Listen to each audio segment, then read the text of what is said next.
he came around and introduced me to the brother, and he'll tell you as soon as I sat down with the brother, I'm like, brother, do you like the opera? You like the opera? This meeting, I'm telling myself that I asked him as soon as we sat down, are you interested in the opera? Because I found it weird that a older black man was trying to take a young youth to the opera. And I wasn't for that. So the brother said, nah, man, I listen to Nas and Wu Tang, and I said, all right, we might could do something, man. We might connect thoughts. So Hello, Podcast Nation. This is Gilbert Paris from the Gilbert Paris Podcast. Thank you so much for tuning in.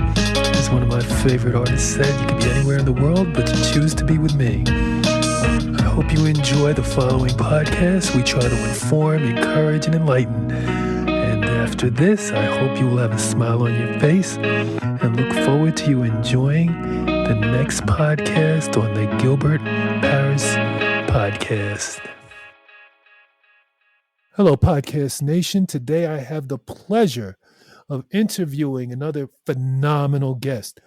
Some people have an incredible effect on your life. This guest right here is one of the crucial components of my building, actually, my practice. And he's one of the best people and I've known and been keeping in touch with for about 10 or 15 years, Mr. Naquan Thomas. Before I have Mr. Thomas speaking, he's an alumni from high school from Prospect Heights, Street Academy, Robeson, and Richmond Hill. He graduated from Clinton Community College and then Plattsburgh State. He earned an MSW from Stony Brook. For those of you that don't know, that's a master's in social work from Stony Brook. He works with post-relief work. He founded an organization, a company, Pipeline, which connects children from disadvantaged environment, mainly youth shelters, to Clinton Community College. He actually formed a relationship with Clinton Community College for the purposes of being able to funnel kids from this type of environment into the academic and educational setting and being able to form a trade and a skill. He also has a company, Bullpen Therapy, which assists individuals who are formerly incarcerated and connects them to services once they get out and they're released from jail. In addition to that, as if that's not enough, he works for Rikers Island at the Department of Social Work in discharge therapy, where sometimes him and I have crossed paths, actually. Mr. Naquan Thomas. Good evening, Mr. Thomas. How are you? I'm all right, my brother. I'm okay, man. Thanks for having me on your show, man. Anytime. Thank you so much for participating. I really appreciate it. Now, we'll start with, I always like to start in the beginning. Your story is, to me, a phenomenal story, meaning in some good ways and some challenging ways. But you had mentioned in pre-interview that you were incarcerated at the age of 13 and then 14. The shortest version for our listeners, you connected with Brother Damani Nayuma, Yes. who's in another podcast. Damani acted as your mentor. You then had an encounter with the judicial system where you were introduced to me, actually, as your attorney. Yes, that's true. And I'll credit you to saving my life, but we'll get there. Thank you so much. And that's a very high credit. We will get there. But what I want to do is I want to start at the beginning. Talk a little bit about your relationship with your mother and your father. Well, first and foremost, I was just doing the numbers in my head yesterday, actually, just that you mentioned this. My mother, Robin Thomas, who's passed on to the essence now, who's deceased, is 16 years older than me. My father, who is unfortunately currently incarcerated, is 18 years older than me. Mm. Respectfully, my relationship with them is strangely, as it may sound, was positive, as my mother was, a victim of the 1980s crack cocaine era as a user. My father was a victim of community circumstances with crime, and which led him to his current incarceration, or his long-term incarceration. But I've had a positive relationship with them too, all my life, even up until my mother's passing. So I can't say that they didn't do their best to meet my basic needs, like emotionally, because my grandmother is the one who really raised me. So that's really who I credit, who I call Ma, who took me in and didn't allow me to go into the Administration for Children's Services, BCW back then, Bureau of Child Welfare. So that's who really raised me. Okay. And that's actually a very, very important point to me for a lot of people. So your mother was 16, your father was 18 at the time that you were born, correct? Yes.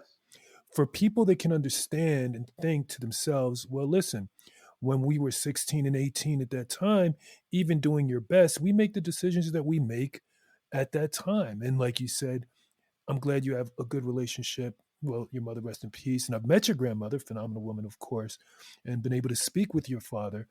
I hear the relationship that you have with them, but your maturity and empathy plays into a big role of understanding just why these things started out the way that they started out in terms of your own youth.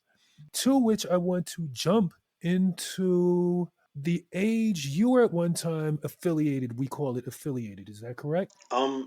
Yes, you mean with gangs and stuff like that? Yes. Yes, Yes. I was affiliated with gangs at an early age. I was affiliated with a gang at about 15. What would you say led to the affiliation? What would you say led to that decision? Really, to be honest, it was a cultural thing to me. Like why I particularly joined the gang, it was more cultural at the time because at the time, going back and forth through any system on the street or in the community, you would often encounter, you know, rival gang members that were of Spanish descent, and they had a more structured organization than us in the black community. So anytime you encountered them, it was always a hard wall to climb because they were so strong. So I took a honest dislike towards them, and I seen the unity that the Bloods were carrying in relation to how they thwarted that wall, and I decided to become a part of that just so I could kind of go against that machine of the Latin Kings, Nietas that were out at the time. It just got a little out of hand because I was already kind of a popular kid in my neighborhood. I was already somebody like of influence in a sense. So as I got into it, I became a little bit more entrenched with the power of things and how quickly notoriety came along with that particular title. So it just kind of spiraled that way. But initially, it was just really going against the Latin King and the Nieta machine because they through the juvenile systems, Rikers Island, all over, they were the majority of structure, I should say. So a lot of brothers, which we were 5%ers at the time, were having issues with them. So Some of our listeners who are unfamiliar with the 5% Nation, Nation of the Gods and the Earths, can you just explain a little bit about the 5% Nation? the 5% Nation is an offspring of the mosque that Malcolm X was once a part of, which was Temple Number 7, and the particular founder of the Nation of Gods and Earths, which is Clarence 13X, out of Harlem, I believe the brother was from. He took on the belief that the black man is God and that God lives within the black man. He kept the same Islamic principles that were related to the Nation of Islam that Malcolm X, Elijah Muhammad, and those individuals Mhm. practiced, but he incorporated some of his own, which is the mathematics, which is everybody used to be familiar with what's today's mathematics god, like Wu Tang and all these individuals made that famous.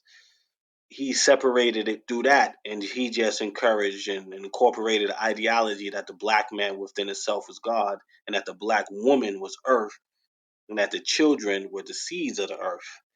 So a lot of people took on that ideology and it became popular. However, when he started to preach and spread his knowledge, he did not spread it in a mosque. He did not have a mosque. He did not have a podium. He had a street corner. He had a project. He had juvenile facilities. He had adult facilities.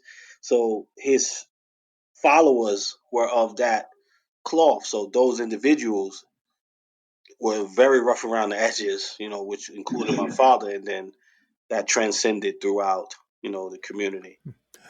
Now, this is actually an interesting dynamic, one that I've seen a few times. Certain police officers have actually mischaracterized five percenters as a gang.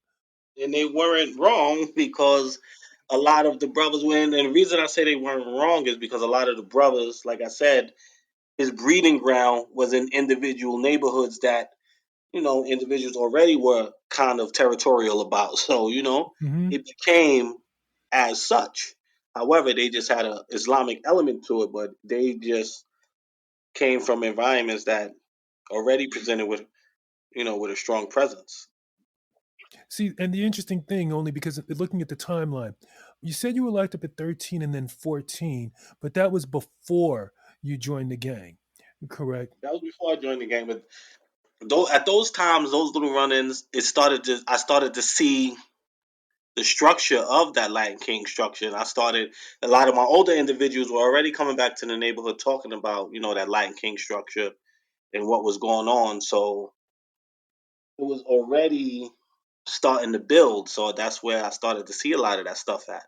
When it finally came to those facilities, I started realizing that this is the machine. That's the only machine that I seen at the time was that was going to be able to stand up a firm stand against them.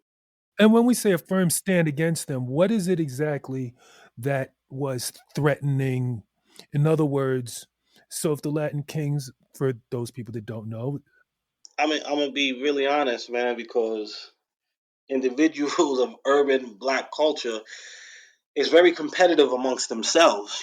That's just how we do it. We're not the most friendliest if you're not like a part of our immediate sect, or I mean, not even sect. I mean, sect of life. If you're not from our section, if you're not from our block, we a little bit more territorial, and we don't tend to come together. So, in any circumstances, Spanish people, period, Latin people, period, they stick together in adverse situations. They look out for one another, and that structure it just shows that they're there for each other. You can be an individual who's not the most tough, and they'll take you in and protect you based on your heritage. That's not so much with us. mhm, So when I seen Bloods doing that, it was even with five percenters. If you didn't like know your lessons to the T, meaning the lessons that was given to you to study so you can be abreast of your culture. If you yes, didn't know those, you were alienated and assaulted. So and mhm. those Latin Kings weren't technically doing that, so they weren't alienating people. Later on the Bloods took on that same thing, but early on they didn't. Right. Okay. Now, one of the most influential people, I believe, in terms of your timeline in certain areas that your life wound up leading you was Damani Nayuma. Fair to say a mentor for you?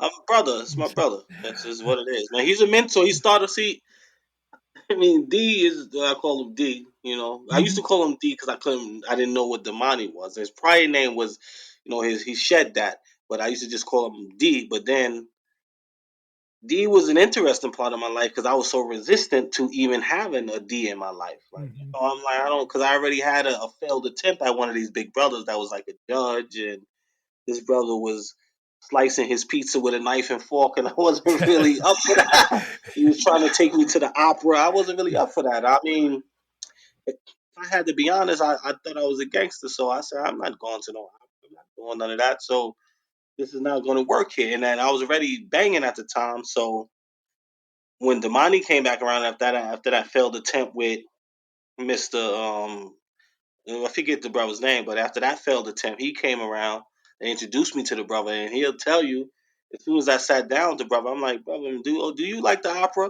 Because if you do, this meeting is done.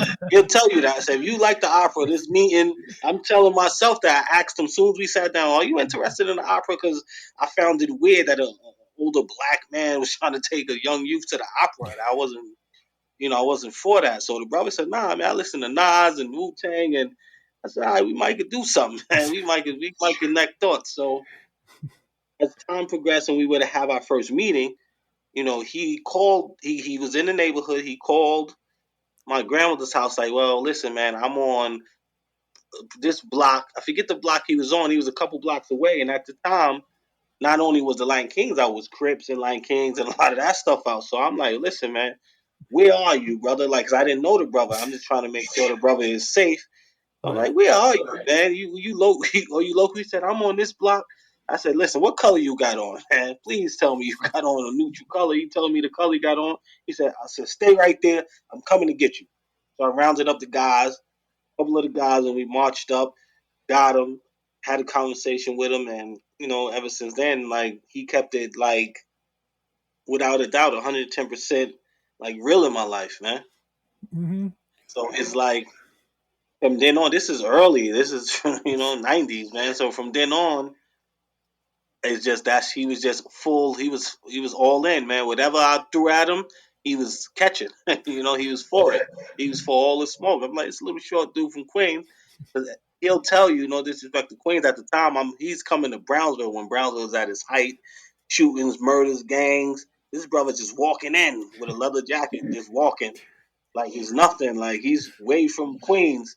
And I had never left the borough besides going to these type of little facilities, places. I had never left the neighborhood until he came Mm-hmm. around. So my thought of Queens was nice houses and, Oh yeah, beautiful landscape. Queensbridge. I'm assuming wasn't Nah, it was exactly in your we see ideas. it was around, but we didn't even know what that was. Yeah, Like I didn't even exactly. know what Queens. I knew they was rapping about it, but I had never been there, so I couldn't even give you an account. To what they were talking about. So and then the brother just took control. He took me all over the place and showed me a different life and got me out the neighborhood. I mean, see, the interesting thing is Damani's name actually, is the meaning is a thoughtful helper of others, who, both him and yourself have become. The question I have for you: there are many of us, especially of my older ilk, when we're attempting to communicate. Let's say if I'm trying to speak to somebody who's 14, 15, 16, 17 right now, that gap you're talking about, going to the opera, I might be like, oh, well, let's go to Alvin Ailey and see what, you know, and I would call myself, quote unquote, exposing you to things that you haven't been exposed to before. No, I mean, and you and I have known each other a long time. I mean, just Yeah, that's a fact. we've seen each other in social settings and business Yeah, settings, and yes, that's a fact. You we my brother too, man. yes, man, and you so are you. You know that. Um, how do you suggest that people who are well intentioned are able to speak the language they need to speak to be effective as a mentor? See, at this point, right, there is so much difference because back then you weren't able to document your things that you've done like the way you can now. So the social media era has somewhat taken over because people like to document and timestamp their events and things like that. So that would largely base interest in being mentored. One is where you can expose them to, like you said, Alvin Ailey. If he get a couple likes on his video, he might do that. And this is just speaking from a known fact situation. Mhm. But you would definitely have to connect to an individual, not just base that on his likeness, but you have to learn the individual. You have to be culturally understanding of that person's environment, what he may and may not have been exposed to, what he's open to. It's going to take a few good conversations and consistency to even know what you can and what you cannot expose them to. Because sometimes we just throw him at Alvin Ailey, and this young man might can't even really read. He might not even know about certain things. So like you just really have to engage with a person to know them a little bit, like meet them a couple times and really assess them to the point where you won't offend them silently.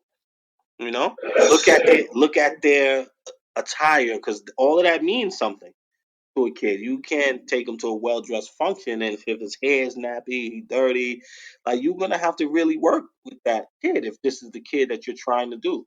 So that's what I would do if I had that particular opportunity and I had, the time and the resources. I would do that because I know what it's like to go in a setting and you're not feeling comfortable.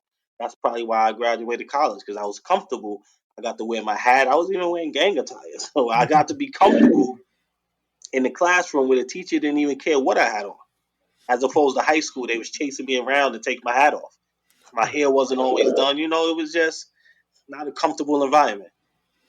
Well, I want to talk about that. I want to talk about because Plattsburgh State is not Brooklyn or Queens or the No, Bronx. it's not at all. So when you entered into Plattsburgh State, I entered the Clinton Community College first, though.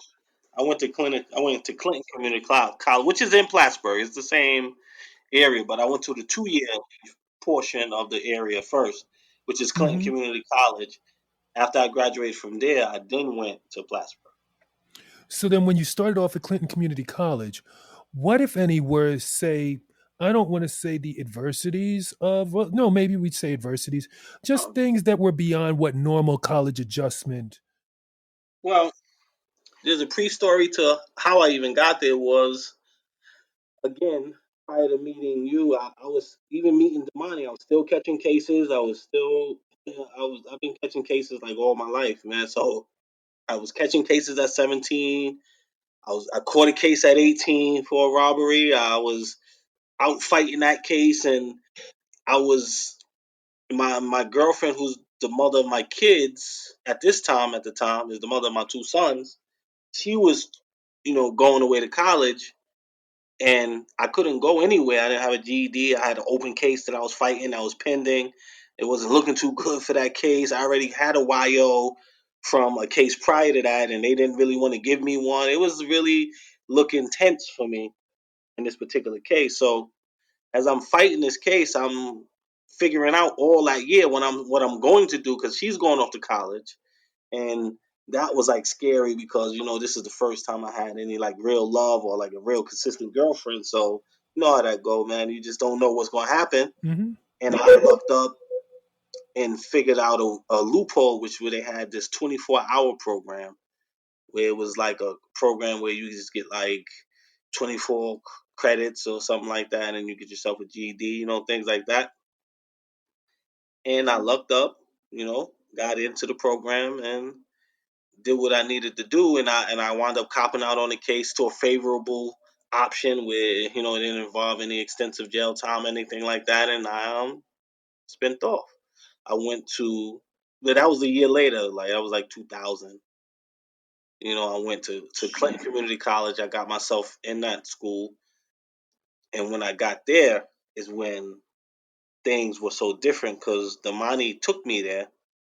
I wanted to like stay like in the community a little bit, but he was like, "Nah, man, you got to go." Your grandma said, "If you don't go, you go into a shelter." Like all kind of crazy shit that I wasn't up for. Like the money was a bit stern. He was like, he still worked in Spofford. Like you know what I mean? It was like he worked in Spofford all like through his whole life. Like he was just that.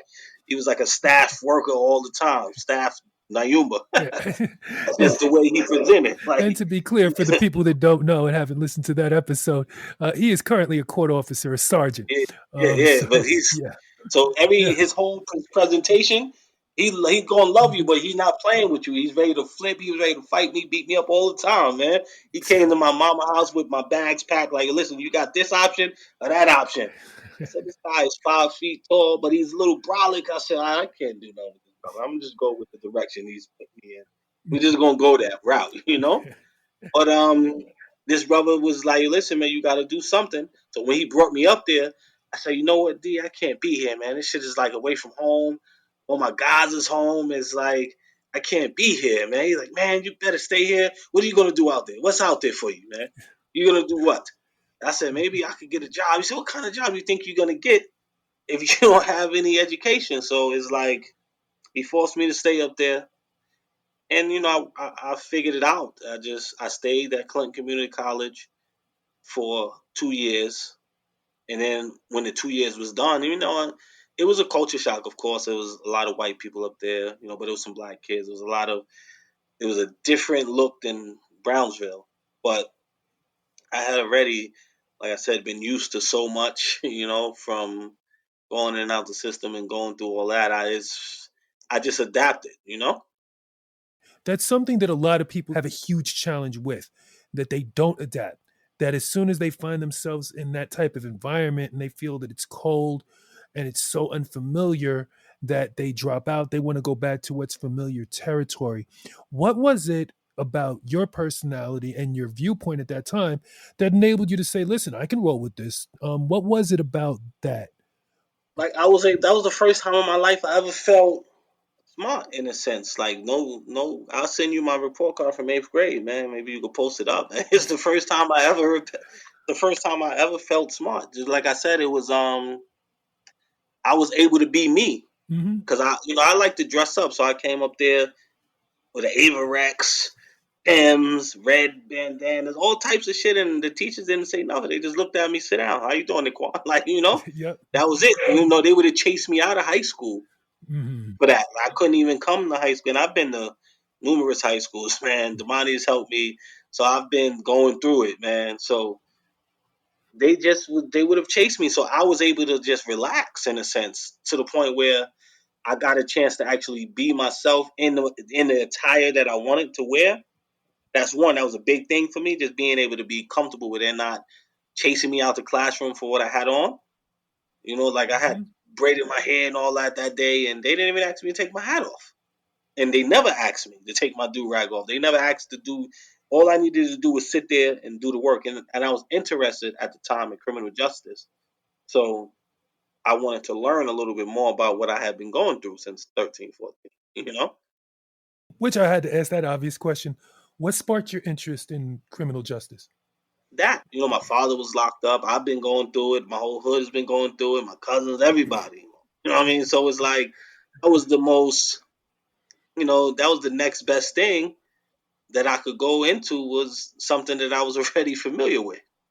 And I excelled at Hmm. it seriously because I was already, especially when I took the juvenile delinquency class, I had already known a lot of. Well, I learned a lot because there was a lot of stuff that I didn't know about, but I had already known a little bit about the judicial system, the family court system. I already knew a little bit about that, so I was able to keep up. I was able to keep up, and that in Clinton Community College. I'm really happy that I started at a 2-year university because, again, as you know, it was a little easier than a university, but it was more direct. It felt like a smaller, more direct, family oriented setting at the time. You Okay. know, so I was able to just be myself. Hmm.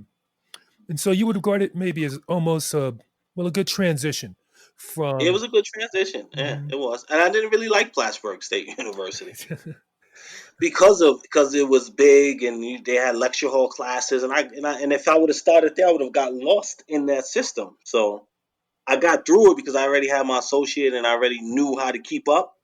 But Mhm. I couldn't have started there initially because I think I would have gotten lost. It was a small school, but it was a big school in the same time because it was like you just was like 50. It was like 20 extra people in the classroom.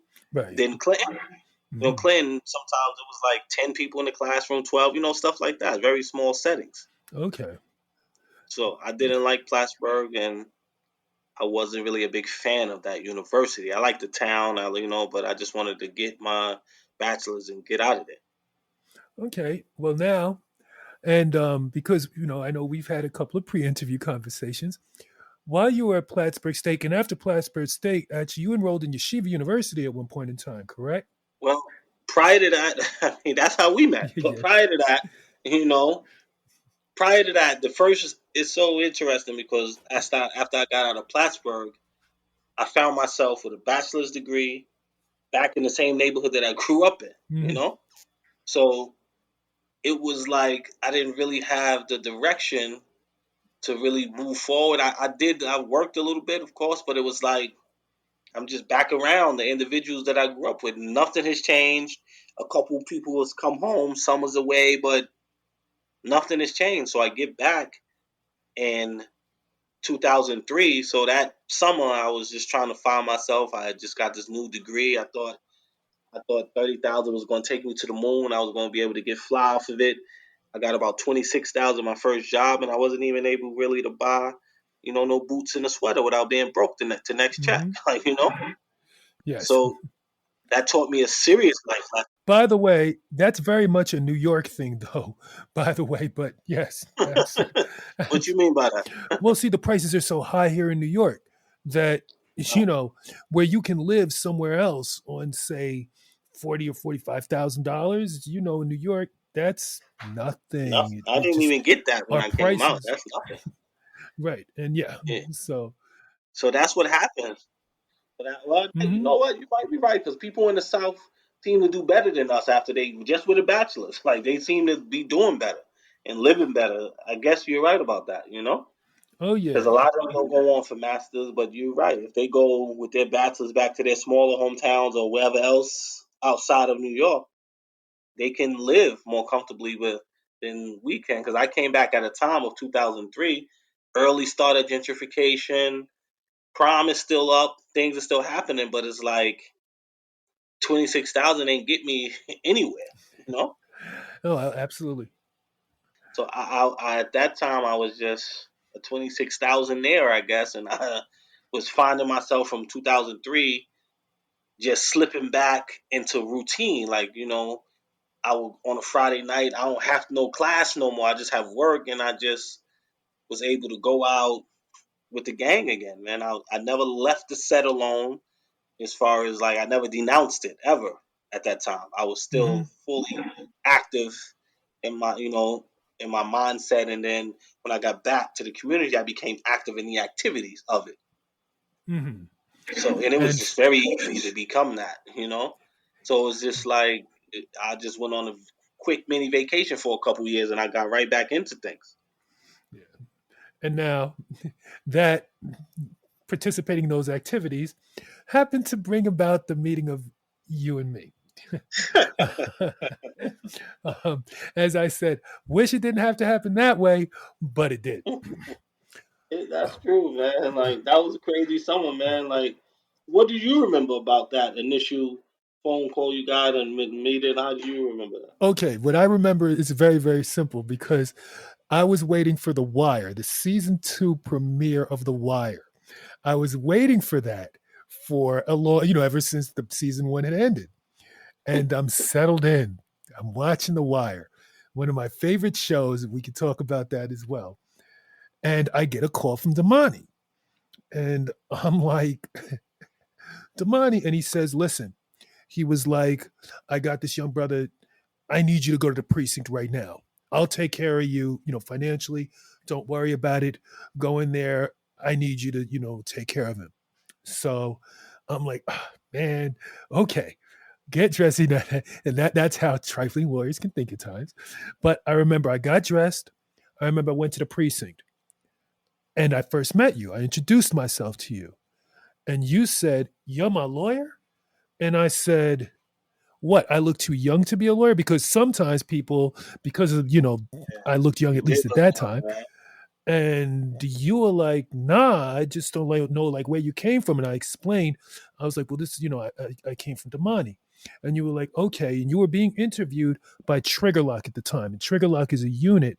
Whenever there's a gun case, they try to follow up to see if they can get somebody to talk about where the guns are actually coming from. And there was a lot of issues at that time, I guess, Oh, yes. related to that particular case, and it was crazy, man. Yes.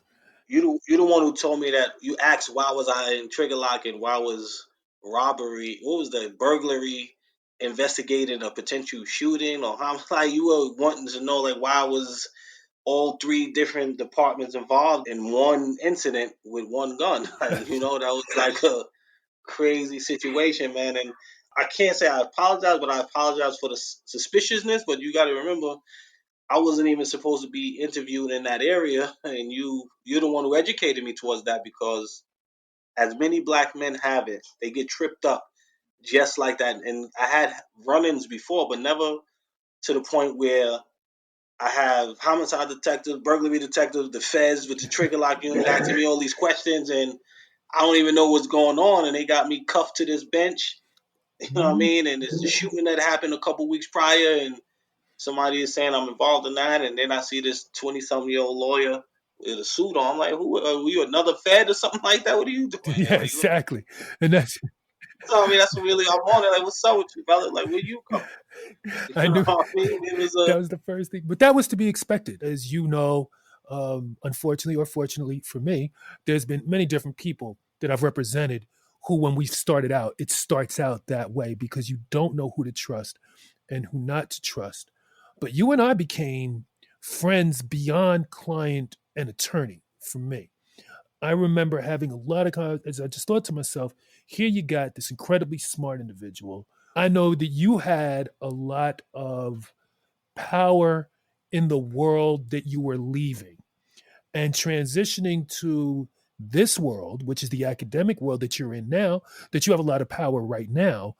I felt like it might be a harder transition for you because it's like, well, when I speak in a certain room, everybody listens. And when I speak in another room, no one listens.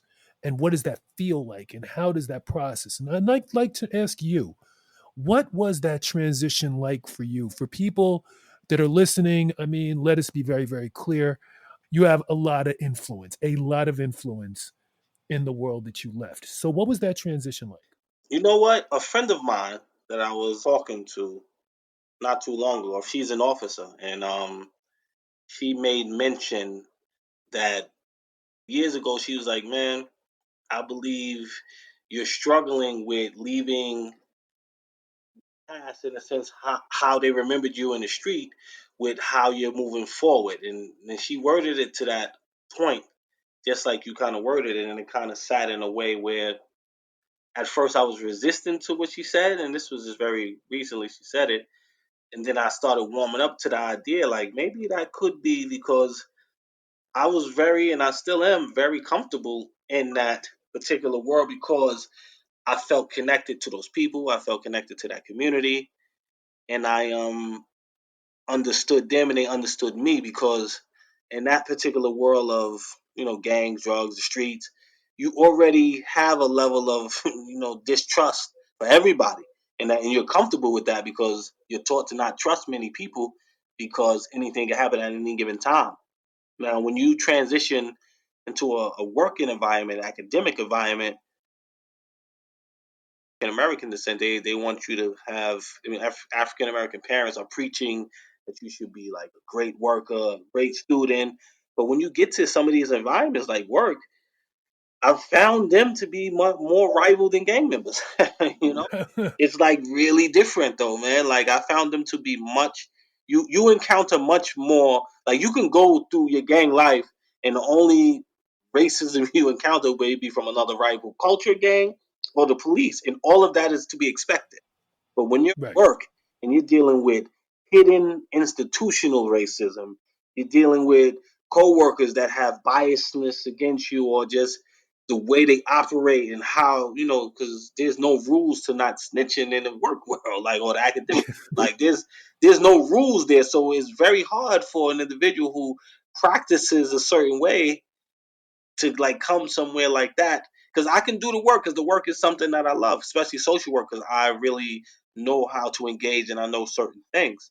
But just to just live amongst that, transitioning from a environment like that, it's like, why are you telling that I'm late? Man, like, what's wrong with you? Like, why is this such a problem? Like, so things become so cutthroat. But if somebody wants to climb on top of you to get ahead, then they will do that, and there's no shame in that.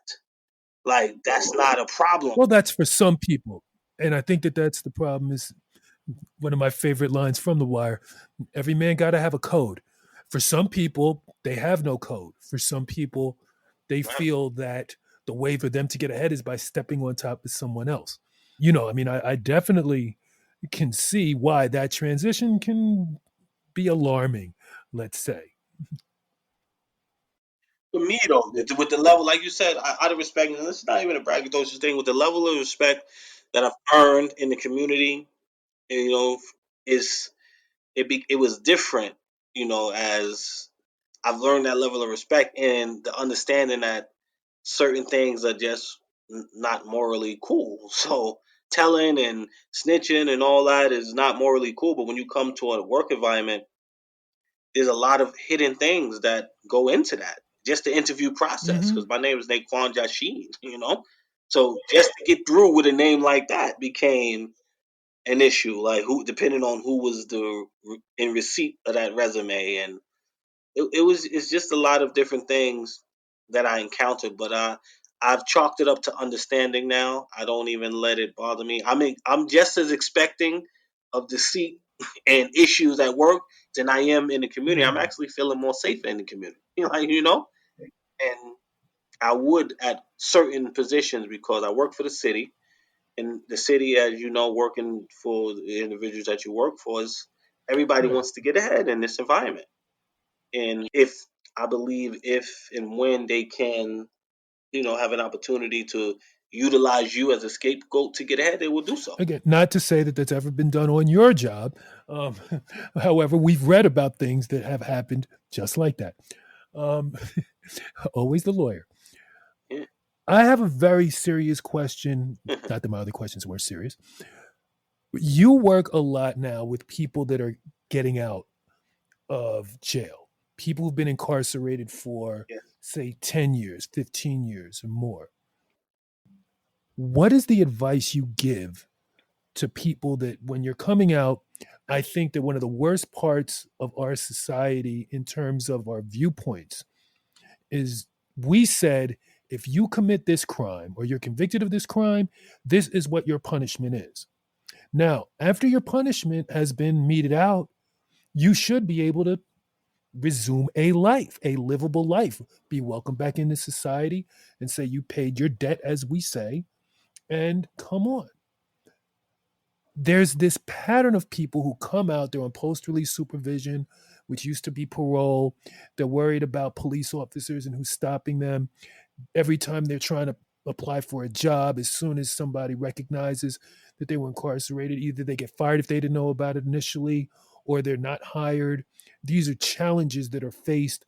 And for people have to eat, people have to survive, and they don't want to go back to their old ways. And you have some people that are looking at a third strike in some cases, and they're in between this rock and hard place. But I know that you devote a lot of time, energy, and effort to helping people transition.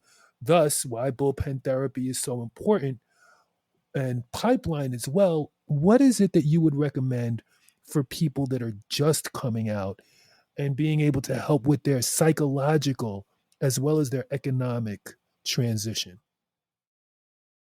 What I tell a lot, I got a lot of brothers. One of my particular brothers that just came out, I mean, a good brother of mine just did, man, like 21 years since juvenile days, man.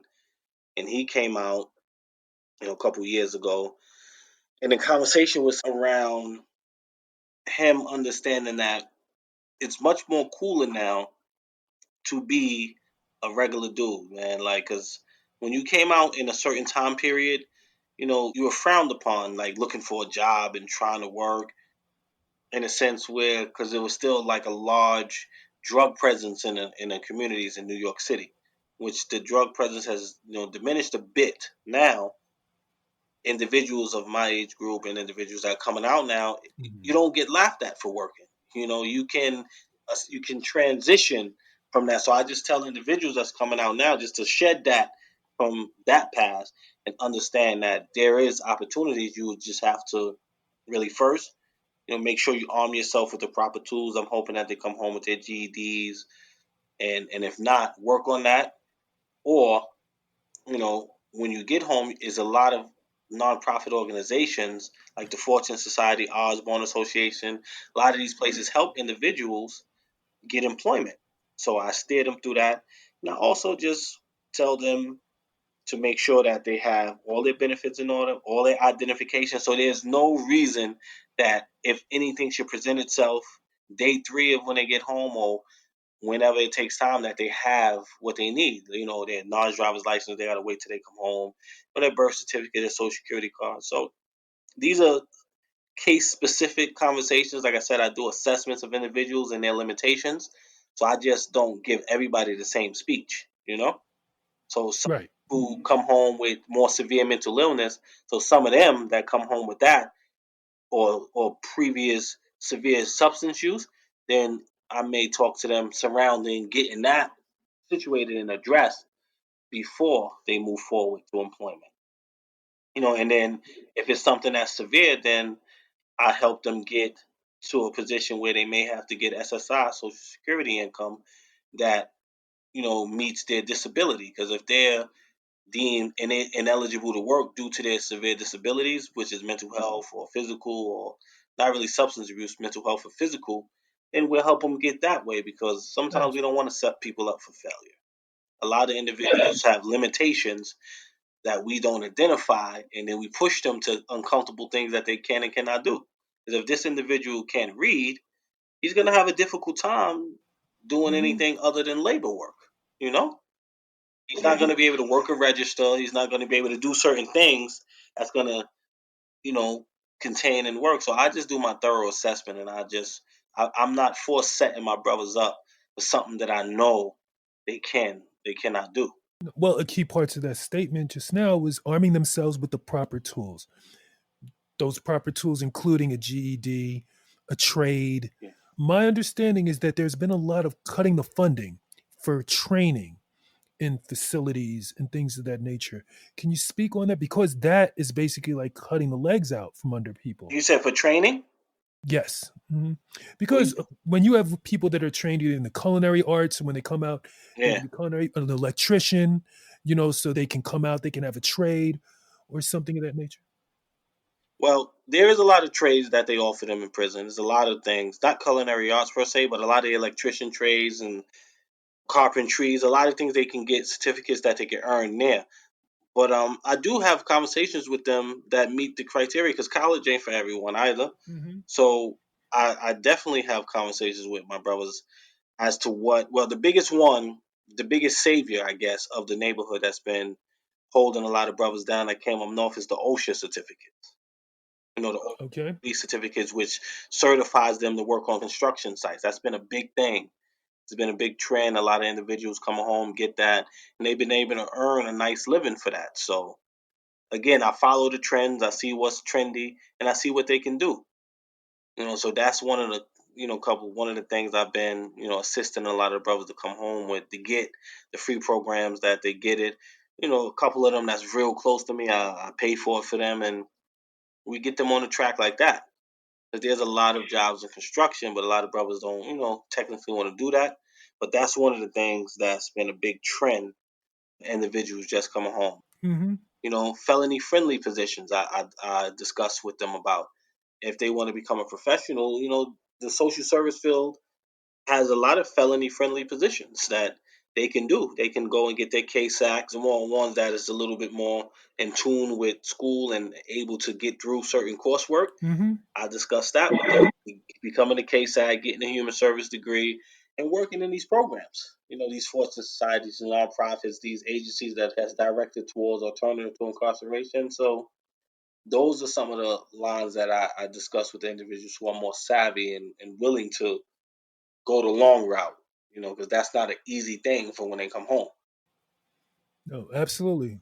I don't lie to the brothers. I let them know it might be a rough path, but you just was up north for however long. It may take you some time, especially because you can't get everything up Right. there. Because some of them like, I want to come home and do what you do, and it'd be hard. Be like, yo, can you get me a job? And I tell them this, I don't really know how to get a job doing certain things outside of what I do. Like you always tell me, man, like when you hang around lawyers, you attract, lawyers, or when you hang around thugs, you attract. That's your thing. That I you surely did. proud. You be like, yo, man. I'll be like, yo, Gil, man. Jim Jones just said, yo, the Jewish lawyers got these guys off, man. What's up with my case, man? They talking crazy. He's like, Naquan, man. First off, there's a lot of good brothers that could do law. You either gonna get Peter Luger's or White Castle. Which one you want? I'm like, man, grew up on White Castle. I couldn't afford Peter Luger. But I got you right now.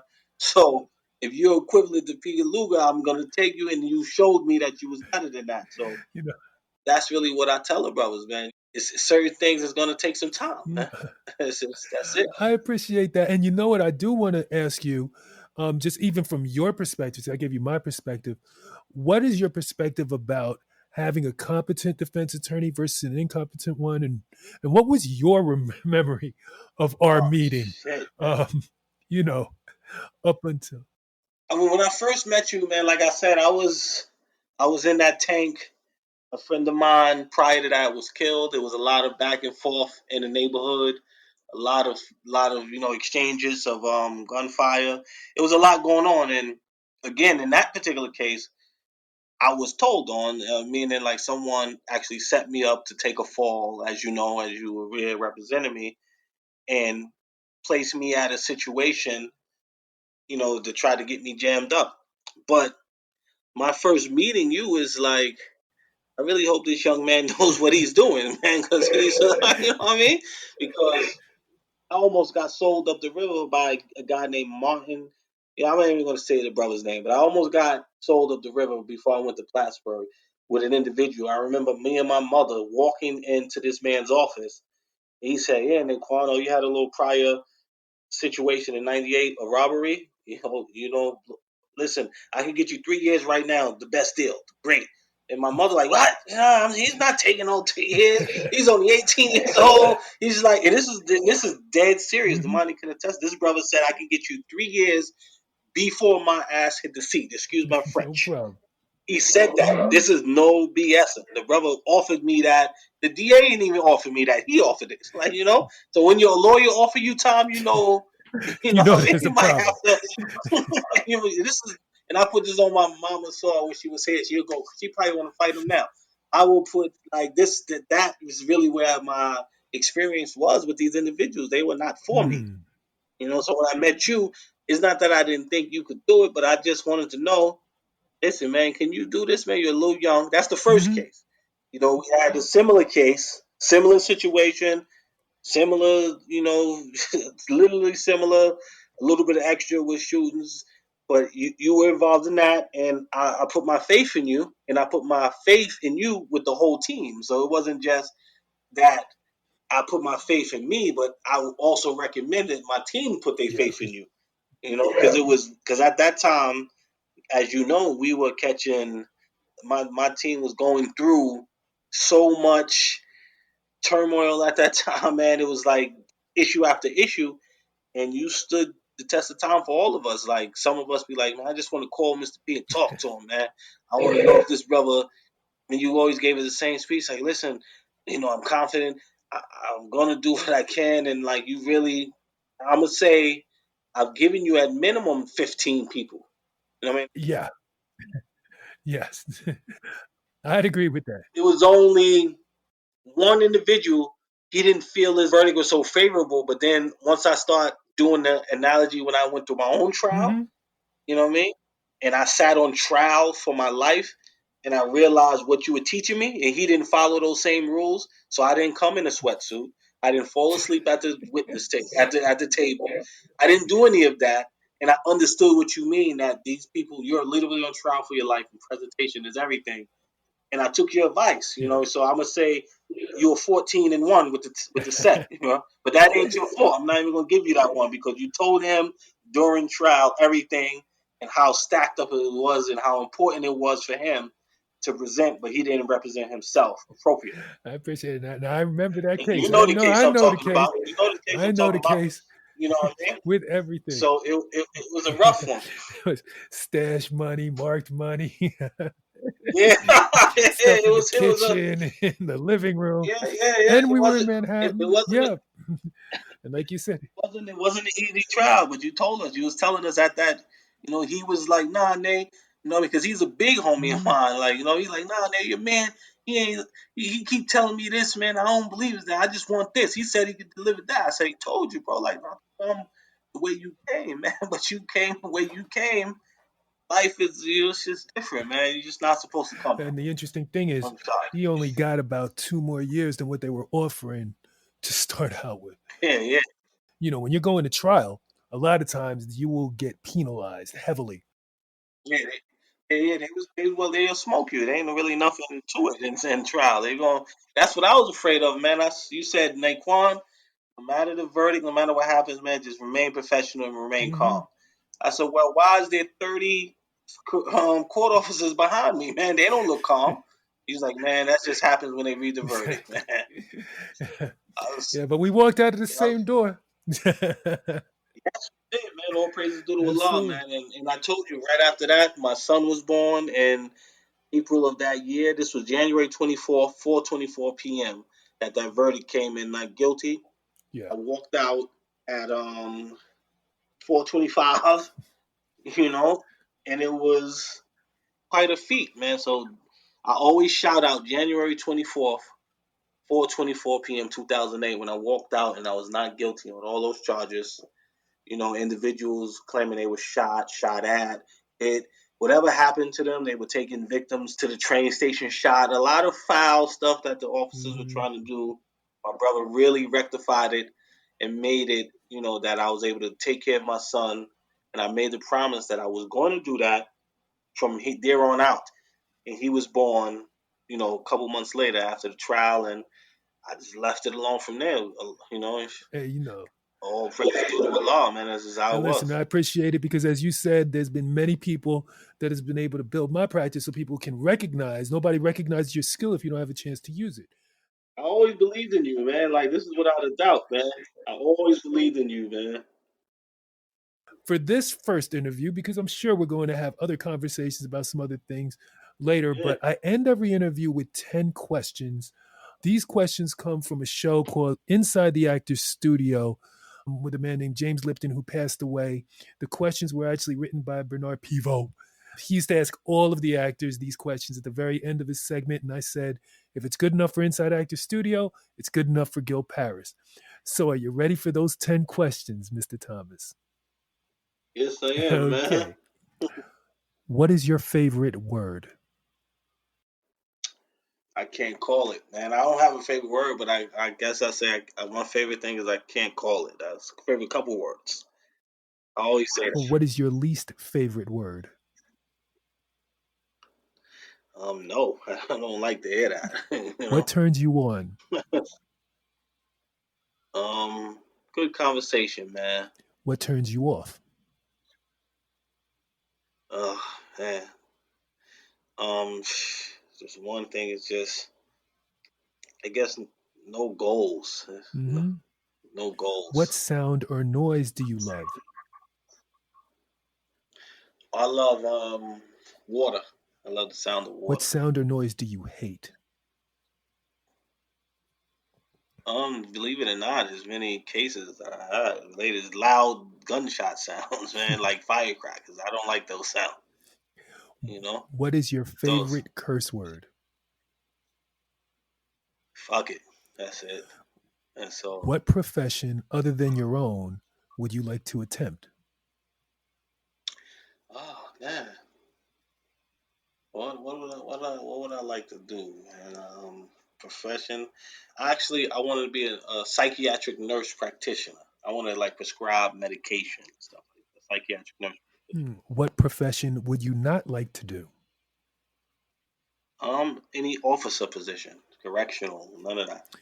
If heaven exists, and I believe it does, what would you like to hear God say when you arrive at the pearly gates? Man. Here's your mother. Your mother's here. Brother Naquan Thomas, it's been such a pleasure to interview you. I know we're going to have a second one without a doubt. This is just the tip of the iceberg. I close my podcast the same way. It's a tribute to my favorite show, The Wire, in the words of Marlo Stanfield, played by Jamie Hector. Do it or don't, but I got things to do and I got someplace to be. So I know I got someplace to be, and so do you, brother. Thank you so much, Naquan. It's been a pleasure having you on the podcast. Always, you know that, man. You know that, man. Peace, brother. Absolutely, peace. Thank you for listening to the Gilbert Paris podcast. Music created and edited by Bernard Paris. Please show some love. Leave a comment on www.thegilbertparispodcast.com. Remember, it's nice to be important, but it's more important to be nice. I love each and every one of you. See ya.